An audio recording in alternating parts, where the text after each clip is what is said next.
శివప్ప నోరు అదుపులో పెట్టుకో. మా వదిన ముందు గొంతెత్తి మాట్లాడితే మేము అసలు సహించము. నేను చూసుకుంటాను. ఆ, ఆ. ఇలాంటి వాళ్ళ మెడలు ఎలా వంచాలో నాకు బాగా తెలుసు. చూడు శివప్ప, ఈ భూగోళం దద్దరిల్లిపోయేలా అరవడం నాకు కూడా వచ్చు. సందేహంగా ఉంటే దాన్ని అడగండి. ఈ స్వరంతో మీరు నాతో మాట్లాడాలి అనుకుంటే ఇక్కడి నుంచి వెళ్ళిపోండి. మీ కూతుర్ని మీతో పాటు తీసుకెళ్ళండి. మీలాంటి వాళ్లతో వాదించి నా సమయాన్ని వృధా చేసుకోను. అవునమ్మా, వీళ్లతో మాట్లాడటం శుద్ధ దండగా. జలగలు రక్తం పీల్చడానికి వచ్చారు, నగలు లేకుండా చేతులు ఒప్పుకుంటూ వచ్చారు. యమున వదిన, మీరు నాకు ఏ శిక్ష విధించినా భరిస్తాను, కానీ మీరు మా అమ్మని నాన్నని ఏమీ అనకండి. నేనేం చెయ్యాలో నువ్వు నేర్పించుకో. ఏమండి, సక్కు కోసం మీ కోపాన్ని అదుపు చేసుకోండి. మీరు వాళ్ళని అభ్యర్థించండి. చూడండి మనోరం గారు, మీకు దండం పెడుతున్నాను. ఏదో చేస్తాను. మా ఇల్లు అమ్ముతాను, గుడిని అమ్ముతాను, నా తల తాకట్టు పెట్టైనా సరే బంగారు ఆభరణాలు చేయిస్తాను. మీరు దయచేసి నేను ఇలా ప్రార్థించినందుకు క్షమించండి. ఆ కోపాన్ని సక్కు మీద చూపించకండి. తన ఇంట్లోకి రానివ్వండి. అయితే మరి ఇంకా ఆలస్యం ఎందుకు? అమ్మాలనుకున్న వాటిని త్వరగా అమ్మండి. ఆభరణాలు చేయించాక అప్పుడు ఇక్కడికి రండి.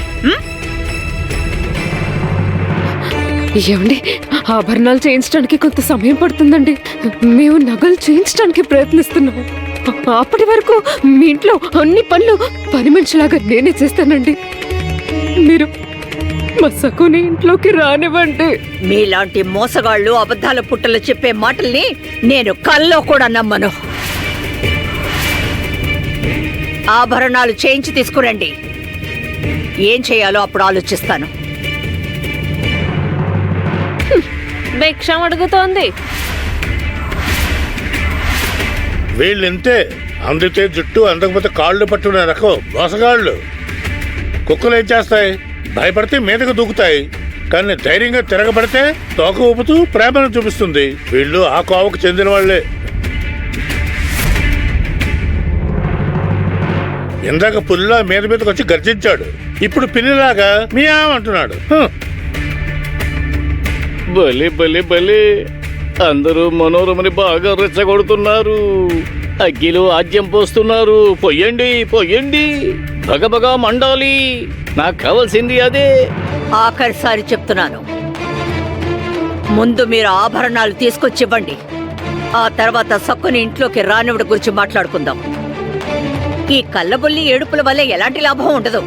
మీరిలా నా వాకిట్లో నిలబడి ఏడవకండి. బాగా గుర్తుంచుకోండి, మీరు బంగారు నగలు తెచ్చిచ్చిన తర్వాతే మీ కూతురు సక్కుని ఇంట్లోకి రానివ్వడం గురించి ఆలోచిస్తాను. వెళ్ళి ఎవరి పనులు వాళ్ళు చేసుకోండి. గుమస్తా గారు. అలాగే అలాగే.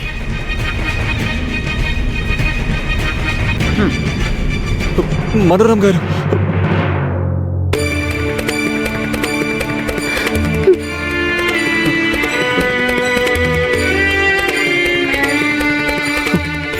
సక్కు, నువ్వేం కంగారు పడకో. నేను ఎలాగోలా నీకు బంగారు నగల్ని చేయిస్తాను, తప్పకుండా చేయిస్తాను సక్కు. అబ్బబ్బబ్బబ్బబ్బా, నీదేమన్నా దొరికిందా? హామీలు ఇచ్చేస్తున్నారు. ఈసారైనా బంగారం ఇస్తారా? యమున వదిన, కావాలంటే మీరు నన్ను తిట్టండి, కానీ మా అమ్మని నాన్నని దూషించకండి. ఎందుకు దూషించకూడదు? అలాగే అంటాను. నేరస్తులకి హారతిస్తారా ఎవరైనా?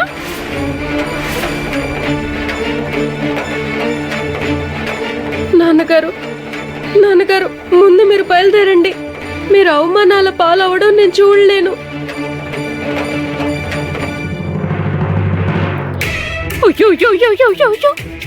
అమ్మా, నువ్వు లోపలికి వెళ్ళిపోయాక వాళ్ళు ఏం మాట్లాడుకున్నారో తెలుసా? ప్రాణం ఇచ్చైనా నగలు చేస్తాట. సిగ్గులేని మనుషులే. మనం ఎంత స్పష్టంగా చెప్తున్నామో అయినా కూడా వాళ్ళు బొర్రలకి ఎక్కట్లేదు. పనికి మాలిన వాళ్ళు. ఎప్పుడు చూసినా అదే పాత పాట పేదరుపులు అరుస్తారు. నేను మైనికి వెళ్ళినప్పుడు ఎంతో స్పష్టంగా చెప్పాను, గుర్తులేదా వాళ్ళకి? ప్రతిసారి ఏవి ఎరగనట్టు కొత్తగా వింటున్నారు. మేము నగలు చేయించలేమని చెప్పి కూతుర్ని తీసుకెళ్లొచ్చుగా. వాళ్ళకసలు తీసుకెళ్లే ఉద్దేశం లేదు. సక్కుకి ఆశలు పెడుతున్నారమ్మా. నేను అది చేస్తాను, ఇది చేస్తాను అని. నీకు అన్యాయం జరగనివ్వను అన్నారు. అన్యాయం హ్మ్. అన్యాయం వీళ్లు జరగనివ్వరా? వాళ్ళ నాన్న ఏ రాజ్యానికే నా మహారాజును అనుకుంటున్నాడా? లేదంటే గుళ్ళోని పాండురంగడు వీళ్ళ కోసం నడు మీద చేతులు తీసి బయలుదేరొస్తాడా? పాండురంగడి భరోసాతోనే ఇలా మాట్లాడుతున్నారు. వీళ్ళ వల్ల ఇంటి వాతావరణం వేడెక్కిపోయిందమ్మా. నిజమే. ఓ పని చెయ్యి, నేను వాళ్ళని గమనిస్తూ ఉంటాను, నువ్వు బయట ఓ కన్నేసుంచు. బయట ఎందుకు? దిక్కు కోసమా? వాడొస్తే నీకు చెప్పాలమ్మా. అవునేమునా. మరో విషయం, ఆ బిచ్చగాళ్ళు ఇక్కడి నుంచి వెళ్ళిపోయిన తర్వాత మన గంగికి చెప్పు, ఇల్లుని శుభ్రం చేసి గోమూత్రం చల్లమని. బాకెట్లో నిలబడి పాండురంగడి జపం చేసి వీళ్ళు నా ఇంటిని అపవిత్రం చేశారు. పాండురంగా, ఎందుకు నాయనా సఖుని ఇలా ఇబ్బంది పెడుతున్నావు? ఆ దాము మాకు చెప్పిందంతా అబద్ధమయ్యేలా చెయ్యి స్వామి.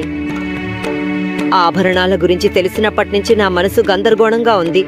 నా కొడుకు శివప్ప, నా కోడలు బొమ్మతో పాటు నిన్ను దర్శించుకోవడానికి పండరిపురం వస్తాను. నా సఖు ఎప్పుడూ చిరునవ్వుతో ఉండాలి, మహాలక్ష్మిలా కళకళ్లాడుతూ ఉండాలి. ఇంతకంటే నేను నేనేమీ కోరుకోను. మమ్మల్ని కరుణించు పాండురంగా, పాండురంగా.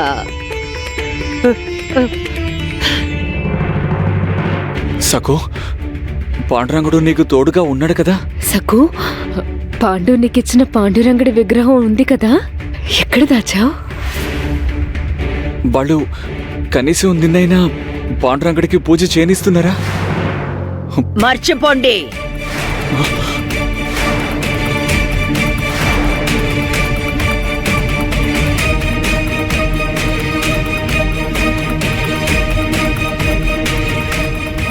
మీరు పాండురంగడిని శాశ్వతంగా మర్చిపోండి. సాకు ఆ విగ్రహం సంగతి మర్చిపోయింది, మీరు కూడా మర్చిపోండి. నేను ఆ విగ్రహాన్ని గృహప్రవేశం సమయంలోనే ఇక్కడే ఈ బావిలోనే పడేశాను.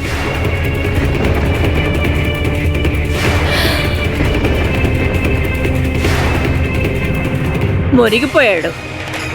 మీ పాండురంగుడు మునిగిపోయాడు.